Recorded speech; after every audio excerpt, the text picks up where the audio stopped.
Yes, habari gani mwanafamilia wa Mwaki Sports, karibu sana katika channel ya kupendwa, tupate kujadiliana na kuona yale ambayo kwingine haujapata nafasi ya kuyaona. Nikusihi tu kama bado hujaungana nasi, hakikisha unabonyeza neno subscribe chini ya video hii, kisha bonyeza alama ya kengele, basi utakuwa umejihakikishia kupata taarifa zote muhimu ambazo zinajiri na kuwekwa hapa kila siku. Yes.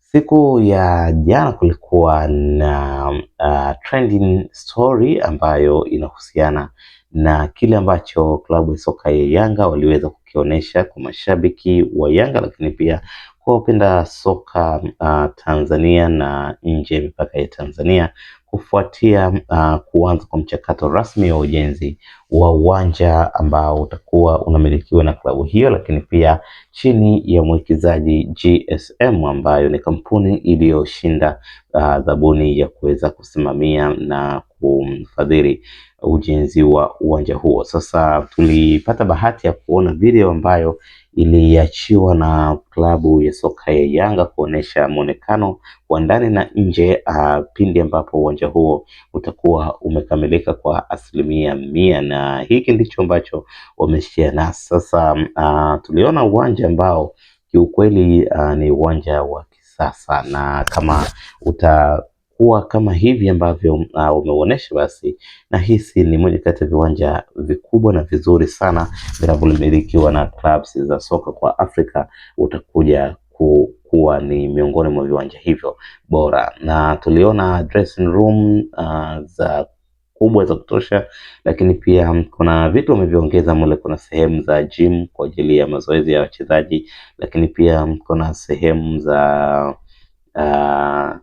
movie theater zipo mule, lakini pia kuna cafe rooms zipo, lakini pia kwa ndani ya uwanja kuna sehemu nyingi ambazo pengine ni mpya kwa viwanja mbalimbali. Mfano kuna presidential box ama presidential area ambayo ni sehemu maalum nje ya ile VVIP. So utaona kwamba ni kwa namna gani Young Africans wameweza kutengeneza uwanja ambao unaendana na usasa, lakini pia wamekuwa na jicho la kipekee sana kuona kwamba yes, kadri siku zinavyoenda basi kuna ubunifu ambao unatakiwa uongezeke ili mradi kutengeneza kitu bora sana. Sasa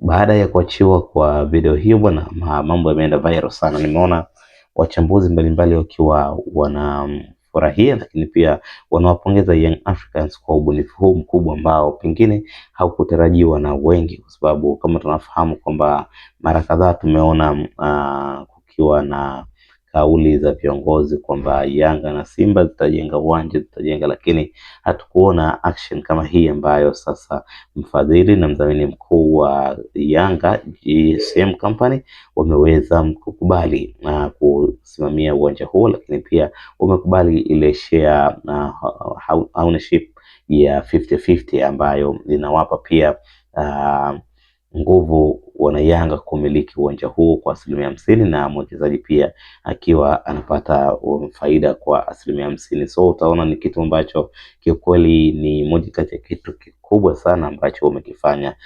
Binafsi naweza nikasema kwamba hii ni step kubwa sana wameipiga Young Africans kuelekea katika mpira wa kisasa, mpira wa uwekezaji, lakini pia mpira ambao unahitaji nguvu, maarifa, lakini pamoja na ubunifu. So nafikiri hayo ndiyo ambayo yamejiri kuhusiana na kile ambacho tumekiona siku ya jana. Nini maoni yako? Tuandike kwenye comment section, na kukumbusha tena kubonyeza neno subscribe. Itakunafanya vyema sana kuungana na familia ya Mwaki Sports kwa ajili ya updates zote kali ambazo zinatokea hapa.